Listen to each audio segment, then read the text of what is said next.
How to find your comments on Facebook. Hi everyone, welcome to our channel. This is Rose, and without further ado, let's begin. First, launch Facebook app. Make sure to sign in. Navigate to three-line menu icon at top right.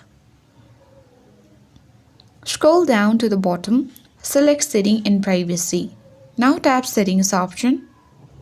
Once you access Setting and Privacy page, scroll down. Look for Activity Log page or option. Select that. Now choose your Facebook activity and tap on the arrow next to it. Here you will see comments and reactions. Select Manage Comments and Reactions.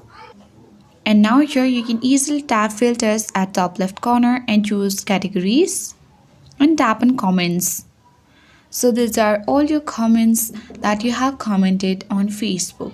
So I hope this guide was helpful. If it was, then do like, share, comment, and don't forget to subscribe. Thank you for watching, and I'll see you in the next video.